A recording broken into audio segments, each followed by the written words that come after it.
The Out of Bounds podcast is brought to you by beautiful Clarksdale, Mississippi. Known as the crossroads of American music and culture, visit Clarksdale this weekend and go to visitclarksdale.com. Let's get into NFL quarterback play. And as you watch the Eagles this past weekend with Jalen Hurts and what they did in the Saints game, what was your one big takeaway, Steve? My one big takeaway is Jalen Hurts and running quarterbacks in general. I think I made the same comparison with Taysom Hill a few weeks back. But rushing quarterbacks with that ability raise the floor of NFL offenses. That's the phrase I keep using over and over and over again. Because Jalen Hurts actually did not throw the ball well at all. The takeaway that he's the future and all these different things are so overblown right now. He was not good throwing the football the other day. He should have had a pick six. It was dropped, missed a few other throws, had some easy throws that inflated his stats a little bit, and still didn't have great passing stats. But he rushed for over 100 yards, was used as a designed runner, was used in scrambles a couple times. The 82-yard run from Miles Sanders, you could see the linebackers really, eyeing Jalen Hurts. Maybe he opened up the Eagles' run game a little bit. So that's my takeaway, is that you don't have to have a pristine passing game to move the ball in the NFL if you have a guy that has great rushing ability. And I'm trying to make this a thing. I call it the J.T. Barrett game. Remember J.T. Barrett at Ohio State a few years ago? He had a game where he was 9 for 22, but he still rushed for 100 yards, right? And Ohio State still moved the ball.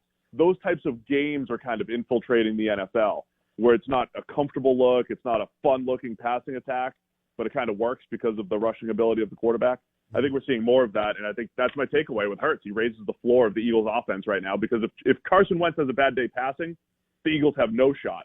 If Jalen Hurts has a bad day passing, they have a shot, because running ability for a quarterback doesn't slump, so to speak. Okay. Steve Palazzolo on the Sierra Nevada Pale Ale guest line. So when you look at that, Jalen, I know it's still early, but how do you see Jalen Hurts? Maybe as a guy who's going to be a backup for 10 years, but during those 10 years, depending on the situation and what the number one's doing or not doing, he could start, several dozen games over the course of his career. How do you see it? Yeah, I think that's a fair assessment. I mean, I think a low-end starter, okay, at best. And here's the thing, right? I loved the draft pick at the time. And it's because no matter what my assessment is, no matter what, GM's assessment is, quarterback evaluation is all over the place. And I always use the term range of outcomes. There is a world where Jalen Hurts becomes a top 10 starter, right? But it's just a really low percentage chance based off, I think, what we've seen from him. But there's at least a chance. And so when you draft a quarterback in the second round, there's a chance he could become one of those top guys. There's a chance he can become a middle-tier starter. There's a chance he can become just a backup. It's almost just worth taking those chances over and over again. But I think from what we've seen, like a low-end starter or high-end backup is fantastic. That would be what I would expect from Jalen Hurts, which also makes me think, okay, Carson Wentz's ceiling is already higher. We've actually seen Carson Wentz's ceiling, and the future is probably Carson Wentz in Philadelphia. But for now, it doesn't hurt to see what Jalen Hurts can do and, at least create some hype and some buzz if you ever want to trade him or whatever it might be. So I think it is good for the Eagles to have Jalen Hurts playing right now.